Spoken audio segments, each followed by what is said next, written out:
বলছিলাম আজকে সেই দিন যে দিনটা প্রত্যেকে স্কুলে স্কুলে কলেজে কলেজে নিজস্ব শিক্ষা কেন্দ্রে পৌঁছে যায়, সুন্দর সাজগোজ করে, কেউ হলুদ শাড়ি কেউ সাদা শাড়ি পরে পৌঁছে যায়। আজকের দিনটা সেই দিন যেদিনে অনেক ভয় থাকে মনের মধ্যে যে আজকের দিনে যদি 19-20 কিছু ভুলভাল করি তাহলে সারা বছর পরীক্ষার খাতায় কম নাম্বার পেতে হবে। আজ সরস্বতী পুজো, আপনারা জানেন যে শাস্ত্র মতে এবার গতকাল এই পঞ্চমী লেগেছে এবং আজকে খুব সকাল সকাল পঞ্চমী ছেড়ে যায়। যেহেতু গতকাল রবিবার ছিল, আজ সোমবার, সেই জন্য সমস্ত স্কুল কলেজগুলোতে আজকের দিনটাতে পুজো করা হয়েছে। কিন্তু প্রশ্ন হচ্ছে কিভাবে পুজো হলো? সরস্বতী পুজো, বাগদেবীর আরাধনা কিভাবে কোন পথে হলো আমাদের এই বাংলায়, পশ্চিমবঙ্গের জেলায় জেলায়? ভাবলেও অবাক লাগে। কখনো ছোট থেকে বড় হয়েছি, এতবার পুষ্পাঞ্জলি দিয়েছি, এতবার প্রাণ ভরে সরস্বতীকে প্রণাম করেছি। সরস্বতী পুজোর মন্ত্র আমাদের মুখস্থ থাকে, মুখস্থ। যদি এই মুখস্থ থাকার নমুনা হিসেবে আপনারা যদি বলেন যে বিনা পুস্তকে রঞ্জিত হস্তে, তাহলে আমার কিছু বলার নেই। বিনা রঞ্জিত পুস্তকে হস্তেটা অনেকে ভুলেই গেছে এই বিনা পুস্তকের চক্করে। কিন্তু তারপরও এই পশ্চিমবঙ্গের মোটামুটি 8 থেকে 80, 90 সমস্ত বয়সের ছেলে মেয়েদের এই সরস্বতী পুজোর মন্ত্রগুলো মুখস্থ থাকে। কিন্তু আজকে সেই বাংলা, বাঙালির বাংলা, যারা ঘরে ঘরে কবি সাহিত্যিকের ছড়াছড়ি, এমন কেউ খুঁজে পাওয়া যাবে না আতশ কাছেও যিনি স্কুল কলেজ লাইফে একটা ভালো করে চিঠি লেখেননি, 2-4 লাইন কবিতা লেখেনি, খুঁজে পাওয়া যায় না। সেই বাংলায় সরস্বতী আরাধনা করা নিয়ে আমাদের কোর্টে যেতে হলো। সেই বাংলায় আমাদের সরস্বতী পুজো হচ্ছে আজকে পুলিশ র্যাফকে দাঁড় করিয়ে রেখে। আমি এর আগের দিনও বলছিলাম, আজকে আবারও বলি, আমরা দেখেছি পুলিশকে দাঁড় করিয়ে রেখে কি হয়? কি হয় বলুন? নির্বাচন হয়, ভোট লুটো হয় কখনো কখনো। কিন্তু পুলিশকে দাঁড় করিয়ে রেখে সামনে বাগদেবীর আরাধনা হবে, আমরা জয় জয় দেবী চড়াচড়া সারে বলবো, এটা ভাবতেও পারি না, ভাবারও বাইরে। সেই ঘটনাটা ঘটিয়ে দিল এ রাজ্যের শাসক দল। অনেকেই বলবেন যে রাজ্যের শাসক দলের সবকিছুই আপনি খারাপ দেখেন। আরে খারাপ তো হচ্ছে, তাহলে খারাপ দেখারটা কি আছে? আমার সংস্কৃতি, আমার ঐতিহ্য, আমাদের সংস্কার, ছোট থেকে বড় হয়ে ওঠা, বেড়ে ওঠা, সেখানে যদি সরস্বতী পুজো করতে গিয়ে আমাকে কোর্টে দৌড়তে হয়, যদি সরস্বতী পুজো করতে গিয়ে কখনো নদিয়া, কখনো যোগেশচন্দ্র কলেজের সামনে গিয়ে সাব্বির আলীরা এসে বলে যে এই চত্বরে সরস্বতী পুজো করা যাবে না, নদিয়ায় গিয়ে যেরকম শুনতে হয়েছিল হরিণঘাটার সামনে, যে সামনে এখানে কবরস্থান, সামনে মাজার, এখানে সরস্বতী পুজোর হইচই করা যাবে না, শান্তি নষ্ট হবে। সরস্বতী পুজো করলে যদি শান্তি নষ্ট হয়, শুনতে হয় আমাদের। অনেকেই ময়দানে নেমেছেন কোমর বেঁধে, তারা বলছেন যে আরে যোগেশ চন্দ্রতে তো তৃণমূল বনাম তৃণমূলের লড়াই, আরেক তৃণমূল পুজো করছে, সাব্বির আলীও তো করছে, তাহলে এর মধ্যে কেন সংখ্যালঘু বিষয়কে নিয়ে আসা হচ্ছে? তাদেরকে বলি, হ্যালো স্যার, ম্যাডাম, একটু জেগে যান, ঘুম থেকে উঠে পড়ুন।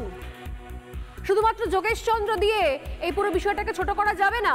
চলে যান না নদিয়ায়, হরিণঘাটা, চাপড়া, কারা করছে, কি করছে, কোথা থেকে সাহস পাচ্ছে, কোথা থেকে প্রশ্রয় পাচ্ছে, নাকি সেগুলো আপনাদের সিলেবাসের বাইরে, এগুলো পড়ানো হয়নি, ওগুলো বলতে মানা আছে? কোনটা? আজ থেকে 5-6 দিন আগে রিপাবলিক বাংলার কাছে খবর এসে পৌঁছয় যে হরিণঘাটায় সেখানে একটি স্কুল, সেই স্কুলে এর আগে দীর্ঘ বছর সরস্বতী পুজো হয়নি। সেই স্কুলে এবারে ছেলে মেয়েরা চেয়েছে যে সরস্বতী পুজো হোক। হিন্দু ছাত্র রয়েছে, মুসলিম ছাত্রও রয়েছে।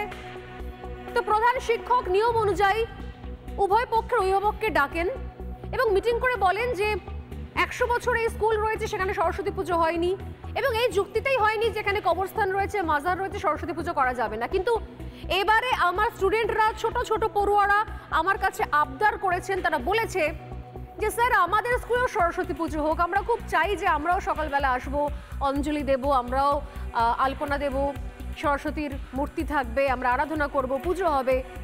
তো আমারও ইচ্ছে সরস্বতী পুজো করার, আপনারা কে কি বলবেন বলুন। যাহা তোকে এই কথাটা বলা, যেই মুখ থেকে কথা খসলো, সঙ্গে সঙ্গে মুহূর্তের মধ্যে অগ্নিগর্ভ হয়ে গেল পরিস্থিতি। সমস্ত সংখ্যালঘু অভিভাবকরা একজোট হয়ে ঝাঁপিয়ে পড়লেন শিক্ষকের ঘাড়ের ওপর। প্রায় মারতে বাকি রেখেছিল শিক্ষককে, রীতিমতো কলার ধরার অপেক্ষা। তার সঙ্গে অকথ্য ভাষায় গালিগালাজ, যা আমি চ্যানেলে শোনাতেও পারবো না। তার সঙ্গে হুমকি, এখানে সরস্বতী পুজো করে দেখা, 24 ঘন্টাও লাগবে না, আমি ট্রান্সফার করিয়ে দেব। এই খবর, নদিয়ার খবর সবার কাছে এসেছে, সমস্ত মিডিয়া হাউসের কাছে এসেছে, কিন্তু কেউ এটা খবরটা দেখানোর প্রয়োজন বোধ করেনি। সবাই লুকিয়ে সাইডে করে রেখে দিয়েছে। এই যারা মনে করে আর কি এটা তো বিভিন্ন বিষয়ে গোষ্ঠী কোন্দল, এর মধ্যে আবার এসব নিয়ে আসার কি দরকার। শান্ত পরিবেশ রয়েছে, আমরা সবাই শান্ত ছেলে, শান্ত পরিবেশে শান্তি রাখতে ভালোবাসি, কিন্তু ঘটনা চললে রিপাবলিক বাংলা সেরকম নয়, তাই সেই খবর দেখানো হয়। রিপাবলিক বাংলা এই খবর দেখায় এবং আমি সন্ধ্যে 7টায় নিয়ে শো করি। সোজাসুজি স্বর্ণালীতে সোজাসুজি প্রশ্ন করেছিলাম যে কোন যুক্তিতে একটা স্কুলে সরস্বতী পুজো ভাবে বন্ধ করা হচ্ছে, এর আগে হয়নি বলে আজও হবে না, এর কি যুক্তি রয়েছে? আমাদের ভারতীয় সংবিধান এর পারমিশন দেয় আমাদের, তারপরও কে বা কারা সেখানে সরস্বতী পুজো বন্ধ করতে চাইছে। এবং তার সঙ্গে এটাও বলেছিলাম, মাননীয় মুখ্যমন্ত্রীকে রিকোয়েস্ট করেছিলাম এই শো থেকে, যে এই সাহসীরা পায় কোত্থেকে? সরস্বতী পুজো হলে 24 ঘন্টায় বদলি, ট্রান্সফার, কারা এরা? কিসের ভিত্তিতে এই জুলুমবাজিগুলো করছে? আপনি বলেন ধর্ম যার যার উৎসব, সবার তাহলে করে দেখান না পুজো। আমি অপেক্ষা করলাম, সেদিনের ছবি দেখাবো আমি। আজ ওই খবরের পর এবং ওই ঘটনার পর, ওই দিনের পর আজ পর্যন্ত, গতকাল পর্যন্ত টানা সোজাসুজি প্রশ্ন করে গেছি যে হরিণঘাটায় পুজোটা হচ্ছে তো, হরিণঘাটায় পুজো করা যাবে তো, হরিণঘাটায় পুজো হবে তো।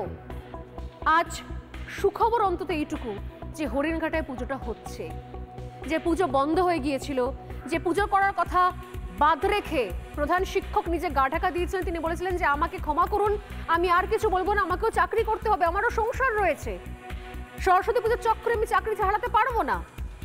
আজ সেই দিন যেদিন হরিণঘাটায় সরস্বতী পুজোটা হচ্ছে, যদি সেদিন সমস্ত মিডিয়া হাউসের সঙ্গে মিনমিন থেকে শুরু করে বাকি যা কিছু দুম তারানা যা কিছু বললেন চ্যানেল বলবেন, তারা যদি সেদিনকে তারা যেভাবে বয়কট করেছিল খবরটা, যদি রিপাবলিক বাংলায় খবরটা না দেখাতো, তাহলে তো আজকে হরিণঘাটা স্কুলেতেও পুজো হতো না, মন্ত্রোচ্চারণ হতো না।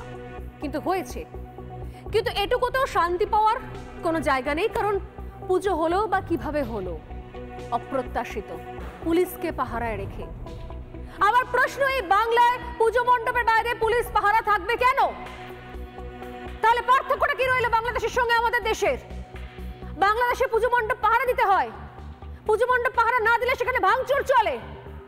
আমার রাজ্যে, আমার দেশে পুজো মণ্ডপ পাহারা দিতে হচ্ছে কেন?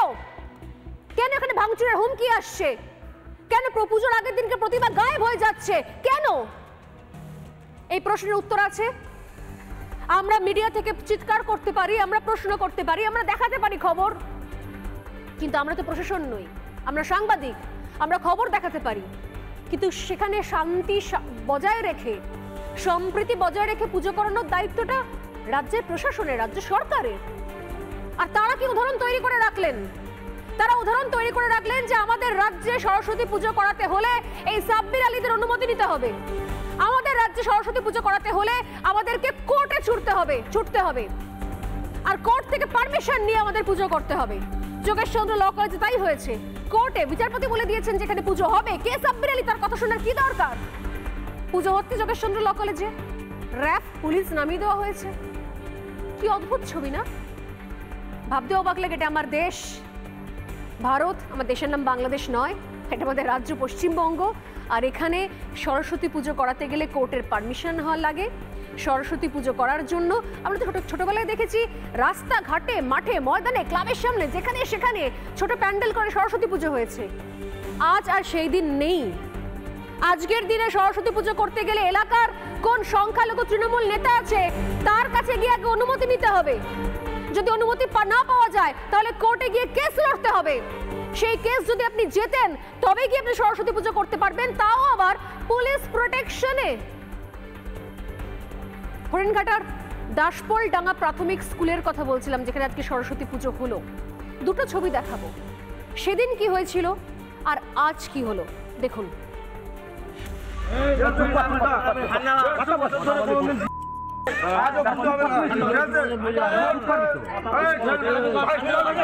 আপনার 24 ঘন্টাও লাগবে না, আপনার 24 ঘন্টাও লাগবে না, 24 ঘন্টাও লাগবে না। 150 বছরের পুরনো মসজিদ, এখানে কোনো হিন্দুদের কোনো অনুষ্ঠান হয় না। আপনি কে দিলে মোদী সরকার পেয়েছেন আপনাকে? আপনি ভক্তরতা বজায় রাখুন, এইভাবে কথা ভক্তরতা বজায় রাখুন। আমি কি আমি বলবো আপনার এখানে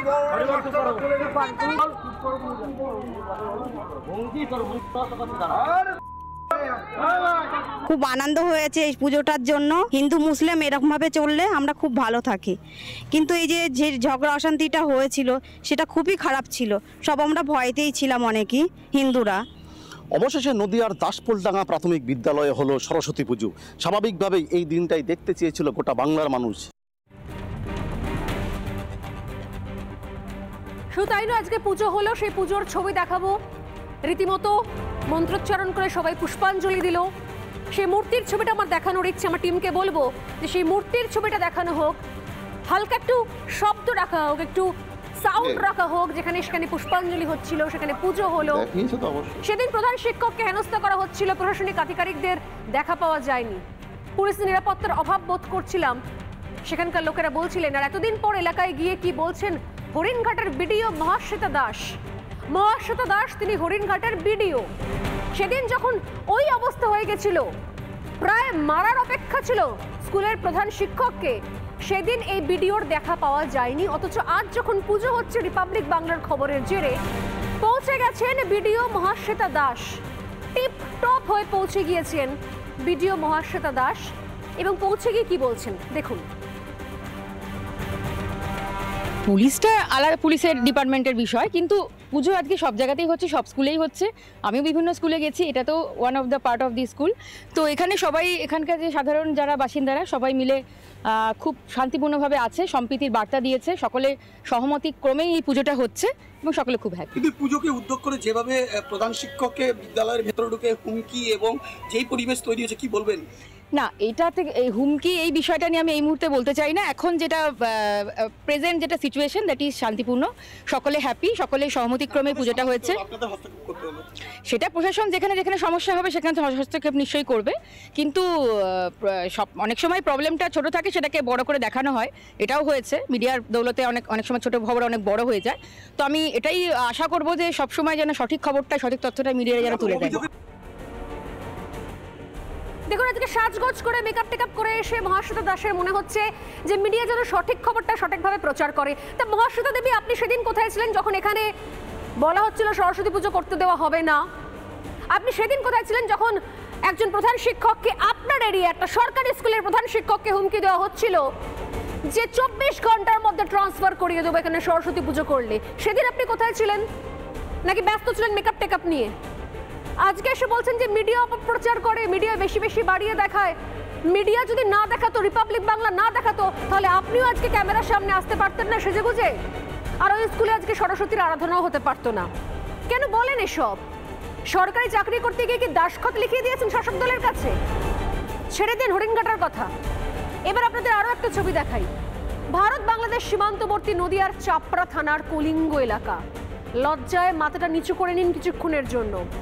আজ সকালে স্থানীয়রা ঘুম থেকে উঠে দেখেন কলিঙ্গ এলাকার চড়ই ঢিপিতে মণ্ডপের মধ্যে ভাঙা অবস্থায় পড়ে রয়েছে সরস্বতীর মূর্তি। খবর যায় পুলিশে। এলাকা যাতে উত্তেজনা না ছড়ায় সেই জন্য চাপড়া থানার পুলিশ পিকেটিং শুরু করেছে। এখনো সেখানে পুলিশ পোস্টিং রয়েছে। এবার আরেকটু এগিয়ে যান, উত্তরবঙ্গে শিলিগুড়িতে। চলুন, শিলিগুড়িতে কি হলো? আজই সেখানে একটা আজব ঘটনা ঘটলো। ডাবগ্রামের আশিঘর মাঝবাড়ি এলাকায় পুজো মণ্ডপ থেকে গায়েব করে দেওয়া হলো সরস্বতী ঠাকুর। মণ্ডপ আছে, সরস্বতী নেই। এটা আমাদের দেশ, আমাদের দেশের, আমাদের রাজ্য, এটা পশ্চিমবঙ্গ। এই কালচার তৈরি করে রেখেছে তৃণমূল কংগ্রেস পশ্চিমবঙ্গে। কতক্ষণ লাগে এদের শায়েস্তা করতে? কতক্ষণ লাগে এদেরকে জব্দ করতে? একটা শাসক, একটা প্রশাসন ব্যবস্থা নিতে পারছে না যেখানে সরস্বতী পুজো হবে, সরস্বতীর জায়গা। আমরা জন্ম থেকে সরস্বতী আরাধনা করে বড় হয়েছি। মমতা বন্দ্যোপাধ্যায় নিজে জানেন না সরস্বতী পুজো আমাদের কাছে কি? মমতা বন্দ্যোপাধ্যায় নিজে জানেন না সরস্বতী পুজো আমাদের কাছে কি? কোথাও মূর্তির ওপর আঘাত করা হচ্ছে, কোথাও মূর্তি গায়েব হয়ে যাচ্ছে পুজোর আগের দিন রাতে। বিজেপি বিধায়ক অগ্নিমিত্র পাল মারাত্মক অভিযোগও করলেন। তিনি বলছেন, কি বলছেন শুনুন তার মুখ থেকে। দুর্গাপুজো বলুন, সেখানে দুর্গাপুজো করতে দেবে না। লক্ষ্মী পুজো বলুন, ফলতাতে মুখ ভেঙে দিচ্ছে। আজকেও সরস্বতী ঠাকুর কোথায় একটা ভেঙেছে, মা কালীর ভেঙে দিচ্ছে, মন্দির ভেঙে দিচ্ছে। আজকে যোগেশচন্দ্র কলেজের ওই টিএমসির নেতা যে মুসলমান ভদ্রলোক সাব্বির আলী, উনি বলছেন যে সরস্বতী পুজো করতে দেওয়া হবে না এবং দরকার হলে মহিলাদের ধর্ষণেরও হুমকি দিয়েছেন। তাহলে আজকে পশ্চিমবঙ্গে দাঁড়িয়ে আমরা বলি যে আমাদের পশ্চিমবঙ্গ বাংলাদেশ হয়ে যাচ্ছে। হয়ে যাচ্ছে কোথায়? বাংলাদেশ তো হয়ে গেছে। যে কোনো রাজনৈতিক দলের আপনি সমর্থক হতে পারেন, কিন্তু আমি বলবো যে অগ্নিমিত্র পাল যেখানে শেষ করলেন কথাটা, যে আপনারা কি ভাবছেন বাংলাদেশ হচ্ছে, বাংলাদেশ হয়ে যাচ্ছে, বাংলাদেশ করার চেষ্টা করা হচ্ছে, কি বলছেন এসব? বাংলাদেশ তো বানিয়ে দেওয়া হয়ে গেছে। বাংলাদেশে এগুলো হয়। বাংলাদেশে সরস্বতী পুজো করতে দেওয়া হয়নি। বাংলাদেশে মণ্ডপে মণ্ডপে সরস্বতী পুজোর সরস্বতী প্রতিমা ভাঙচুর করা হয়েছে। আর আমাদের রাজ্যে কি হচ্ছে? চলুন একটু অন্য একটা জেলায় নিয়ে যাই আপনাকে, মালদা। মালদার এক পুলিশ আধিকারিক রীতিমতো পুজো উদ্যোক্তাদের অনুরোধ করছেন যে রাতে পুজো মণ্ডপ ফাঁকা ছেড়ে যেন কেউ না যায়, যেন রাত জেগে জেগে পুজো মণ্ডপ পাহারা দেয়। এবার বলুন কি মনে হচ্ছে, পশ্চিমবঙ্গে আছেন, ভারতে আছেন, নাকি বাংলাদেশে আছেন? শুনুন পুলিশ আধিকারিক কি বলছেন। সাউন্ড বক্স আছে সেটা বাজাবেন এবং সবথেকে গুরুত্বপূর্ণ প্রত্যেক পুজো কমিটিকে বলা হয়েছে যে আপনারা রাতের বেলায় মণ্ডপ ফাঁকা ছেড়ে দেবেন না। প্রত্যেক পুজো কমিটিকে বলা হচ্ছে সাউন্ড বক্স বাজাবেন, রাতে মণ্ডপটা ফাঁকা ছেড়ে যাবেন না। ওলি বাবালে, কি অসহায় না আমাদের রাজ্যের শাসক দল, কি অসহায় রাজ্যের পুলিশ প্রশাসন, কি অসহায়, কি অসহায় এরা। কাদের কাছে অসহায়? ভোট ব্যাংকের কাছে, দুধেল গাইদের কাছে অসহায়। এত অসহায়, এত অসহায়। সমস্ত বিষয় নিয়ে শাসক দলের অতি মহারথীরা বকবক করে, আইপ্যাক নিয়ে প্যাক প্যাক করে বক্তব্য রাখছে, আর সরস্বতীর হাঁসের প্যাক প্যাক তাদের কানে যাচ্ছে না। মণ্ডপে অন্তত সরস্বতী পুজো করানোর ব্যবস্থা করতে পারছে না এই অপদার্থ সরকার, অপদার্থ রাজনৈতিক দল। শিক্ষাঙ্গনে দুষ্কৃতী দৌরাত্ম্য, এটাও দেখতে হচ্ছে। তারা পুজো বন্ধ হয়ে যাচ্ছে, কোথাও পুজো বন্ধ হয়ে যাচ্ছে শিক্ষক না থাকার কারণে, এটাও দেখতে হচ্ছে। বাঁকুড়ার বেলিয়াতোড় থানার শীর্ষ প্রাথমিক বিদ্যালয়, সেখানে বুঝুন ঠেলা, সেখানে শিক্ষকের সংখ্যা কম, তাই জন্য পুজো বন্ধ। কিভাবে সরস্বতী পুজো বন্ধ করে দিচ্ছে এ রাজ্যে? এটা কি রাজ্য শাসক দলের চক্রান্ত নয়? একটা হরিণঘাটায় কি পুজো করিয়ে কি প্রমাণ করতে চাইছেন আপনি? হাজার একখানা হরিণঘাটা বানিয়ে রেখে দিয়েছেন গোটা রাজ্যে। পশ্চিম মেদিনীপুরের চন্দ্রকোনা, নিশ্চিন্তপুর শিশু শিক্ষা কেন্দ্র, কোনো শিক্ষক নেই, পুজো বন্ধ হয়ে গেছে। গ্রামের মানুষরা একজোট হয়ে স্কুলে সরস্বতী পুজো করছে। গ্রামের মানুষরা স্কুলে ঢুকে দরজা খুলে তালা খুলে স্কুলে সরস্বতী পুজো করছে। স্কুলে কোনো শিক্ষক নাই। তোমার দেখা নাই রে, তোমার দেখা নাই, শিক্ষকের দেখা নয়। জেলার স্কুলগুলোর এই ছবি। আর শহর কলকাতায় যোগেশ চন্দ্রের মতো কলেজে দাপিয়ে বেড়াচ্ছে সাব্বির আলীর মতো লোকজনেরা। আর সেখানে গিয়ে হাজিরা ঠুকছেন ব্রাত্য বসু, মালা রায়, মদন মিত্রেরা। আজ সরস্বতী পুজো হলেও পড়ুয়াদের হুমকির মুখে পড়তে হয়েছে। আজও গালিগালাজ, আজও অশ্লীল ইঙ্গিত। কি বলছেন যোগেশচন্দ্র ল কলেজের এক পড়ুয়া, শুনুন। আমরা কলেজে, মমতা ব্যানার্জি কলেজের কারেন্ট স্টুডেন্ট, আমরা এখনো পড়াশোনা করছি। আমি পঞ্চম বর্ষের ছাত্রী এবং আমার জুনিয়র্সরাও রয়েছে। আমি সিনিয়র, আমার যদি এতটা ভয় লাগে, ওরা তো বাচ্চা। ভাবুন তো, ফার্স্ট ইয়ারের একটা স্টুডেন্ট, আমাদের কলেজ স্টার্ট হয় অগস্ট মাস থেকে, অগস্ট থেকে এটা হচ্ছে ফেব্রুয়ারি মাস। ওরা ফার্স্ট সেমিস্টারের এক্সটার্নাল এক্সাম পর্যন্ত দেয়নি, তার আগেই এরকম একটা অবস্থা। পড়াশোনা করবে কি করে? মাথায় কি চলছে? এটা একটা শিক্ষা প্রাঙ্গণের পরিবেশ? আমি দেশমার আরো বক্তব্য শুনবো, যেখানে উনি বলেছেন যে উনি মমতা বন্দ্যোপাধ্যায়ের কলেজে পড়েন, অথচ তাদের নিরাপত্তা নেই। এই বক্তব্যটাও উনি দিয়েছেন। এই সেই পড়ুয়া যিনি প্রকাশ্যে প্রতিবাদী হয়ে মুখ খুলেছিলেন, তিনি বলেছিলেন যে সরস্বতী পুজো করলে সাব্বির আলীর দলবল এসে হুমকি দিচ্ছে, তোদেরকে 150 টাকায় বেচে দেব, প্রিন্স আনোয়ার রোডে পা ফেলে দেখা, ঘরে ছেলে ঢুকিয়ে দেব, কিনা সরস্বতী পুজো করতেছে। আর শুনেছেন নিশ্চয়ই কলকাতা আরেক এক কলেজ, চিত্তরঞ্জন কলেজ, যেখানে সরস্বতী পুজোর ফান্ড ক্লিয়ার করা হয়নি, কারণ 30% কাটমানি দিতে রাজি হননি সেখানকার ছাত্রছাত্রীরা। আর সেখানে শর্ত রাখা হয়েছিল 30% কাটমানি দাও, না হলে কম্প্রোমাইজ করো। কোন জায়গায় দাঁড় করিয়ে রেখেছেন বুঝতে পারছেন কি? অগ্নিমিত্রা পাল খুব গুরুত্বপূর্ণ একটা কথা বলেছেন, এবার শুনিয়ে নেব। যোগেশচন্দ্র কলেজ, যেখান থেকে মুখ্যমন্ত্রী আইনজীবী হয়েছেন, সেই কলেজে একজন মুসলমান ছেলে, সেই মুসলমান হতো বা হিন্দু হতো, কিন্তু তার কি দুঃসাহস যে সে বলছে আমি পুজো করতে দেব না। আজকে নদিয়াতে তারা বলছে আমরা পুজো করতে দেব না। মুখ্যমন্ত্রী যেটা করা সেটা তো উনি করলেন। মুখ্যমন্ত্রী পরিষ্কার মেসেজটা দিয়ে দিলেন বাংলার হিন্দুদের যে দেখো, এখানে কিন্তু সরস্বতী পুজো করতে হলে তোমাকে পুলিশ পারমিশনেই করতে হবে, পুলিশের হেফাজতে করতে হবে। কি অবস্থায় আমরা দাঁড়িয়েছি! আজকে রামনবমী, দুর্গাপুজোর ভাসান পর্যন্ত আমরা আদালতে যেতাম, আজকে সরস্বতী ঠাকুরের পুজোর জন্য আমাদের আদালতে গিয়ে পারমিশন নিতে হচ্ছে। আর তারপর এই যোগেশচন্দ্র কলেজের সেই ছেলেটি সাব্বির আলী নাকি, সে দেখছে আবার হাত ছোড় করে আবার পুষ্পাঞ্জলি দিচ্ছেন।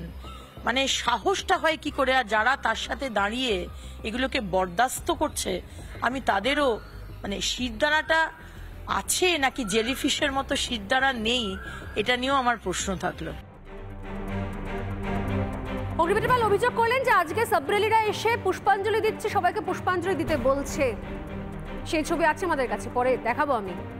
তার সঙ্গে এই প্রশ্নটাই রাখছি যে আজকে সমস্ত দল মত নির্বিশেষে সবাই মিলে নিজেদেরকে একটাই প্রশ্ন করুন, যদি আজকে সরস্বতী পুজো করার ক্ষেত্রে এই ঘটনাগুলোর সম্মুখীন হতে হয়, এরপর আপনি মনে করছেন যে এখনো পর্যন্ত আপনার দেশটা আপনার রাজ্যটাকে বাংলাদেশ বানিয়ে দেওয়া হয়নি, এখনো পর্যন্ত আপনি মনে করছেন যে আপনি নিরাপদে আছেন, আপনার পরবর্তী প্রজন্ম নিরাপদেই পুজো করতে পারবে, দুর্গাপুজো করতে পারবে, নাকি কোথাও বাংলাদেশের মতো হওয়ার জন্য, বাংলাদেশের পরিস্থিতি সাক্ষী থাকার জন্য মানসিক প্রিপারেশন শুরু করে দিয়েছেন? কোনটা? একটা ছোট্ট মন্তাজ নিয়ে ফিরে আসছি আলোচনায়।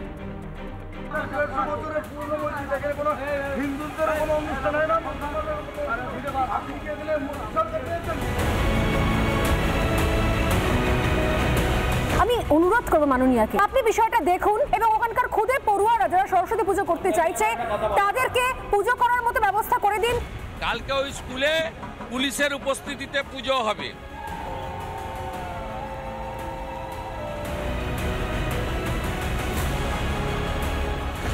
যে ঝগড়া অশান্তিটা হয়েছিল সেটা খুবই খারাপ ছিল, সব আমরা ভয়তেই ছিলাম অনেকেই হিন্দুরা। অনেক সময় প্রবলেমটা ছোট থাকে, সেটাকে বড় করে দেখানো হয়, এটাও হয়েছে মিডিয়ার দৌলতে। অনেক সময় ছোট খবর অনেক বড় হয়ে যায়।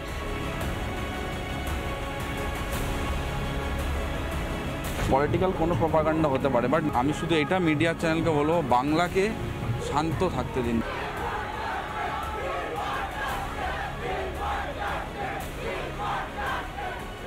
মুখ্যমন্ত্রী পরিষ্কার মেসেজটা দিয়ে দিলেন বাংলার হিন্দুদের, এখানে কিন্তু সরস্বতী পুজো করতে হলে তোমাকে পুলিশ পারমিশনেই করতে হবে।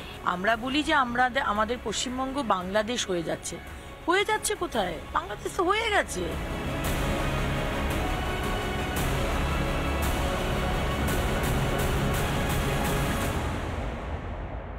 নানা ধরনের কন্টেন্ট দেখার জন্য লাইক করুন, শেয়ার করুন আমাদের ফেসবুক পেজ, সাবস্ক্রাইব করুন আমাদের ইউটিউব চ্যানেল। পাশাপাশি অন্যান্য ব্রেকিং নিউজের জন্য অবশ্যই চোখ রাখুন রিপাবলিক বাংলায়।